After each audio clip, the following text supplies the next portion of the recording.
Federal Judicial Center Orientation Series for United States Bankruptcy Judges. A word of welcome to the Federal Judicial System with the Honorable Rya W. Zobel, Director of the Federal Judicial Center and United States District Judge for the District of Massachusetts.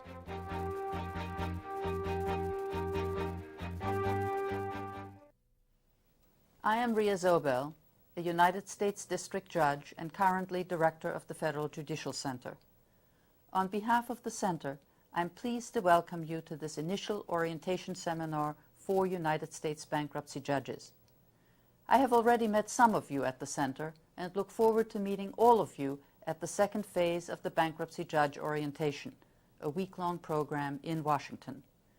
I know that at this point in your new career, your main interest is in learning and understanding your responsibilities.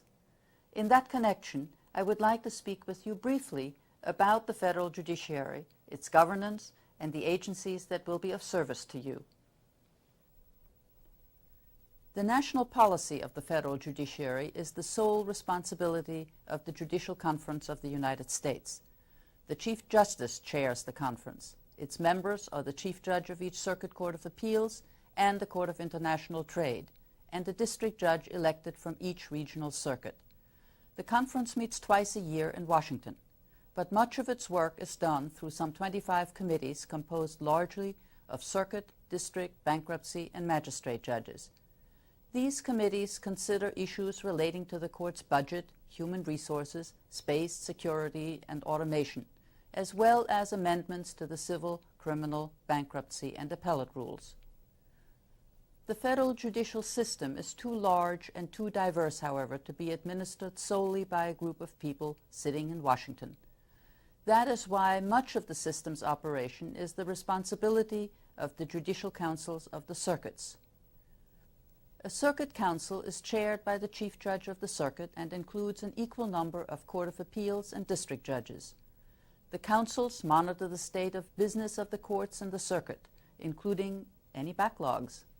They approve district court operating plans in such areas as juror utilization and court reporters, and they play a key role in acting upon complaints charging a judge's disability or misconduct.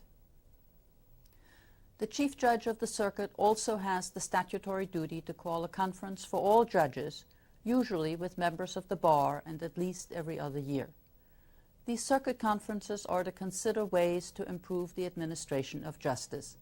They are also a valuable bridge between bench and bar and a source of ideas and innovations. Two agencies within the judicial system are primarily responsible for serving you throughout your judgeship. The Administrative Office of the U.S. Courts, usually known as the AO, might be described as the federal court's housekeeping agency.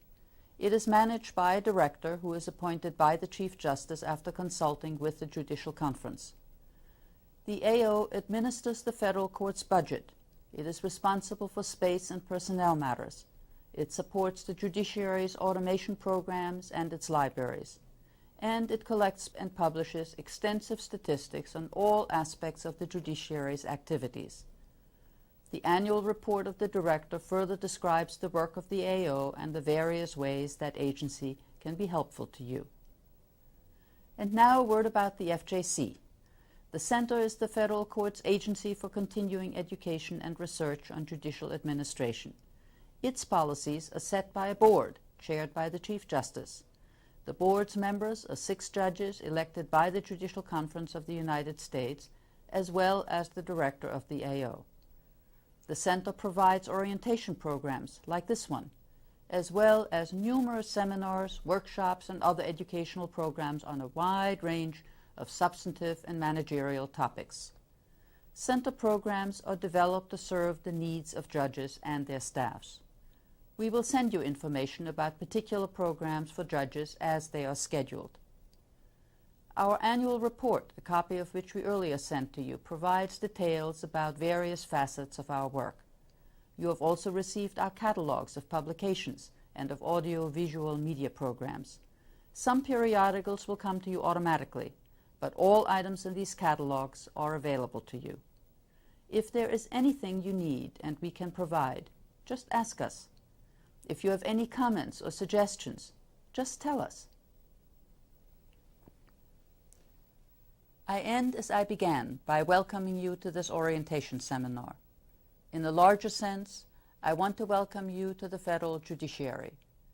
Membership is a high honor. It is also a serious responsibility. Those who have come before you have served with courage, diligence, and dedication, and they have kept this judicial system viable, strong, and independent. Each of you has now been given a unique opportunity to do your part and to serve our country. I know you will find it challenging and rewarding, and I wish you well.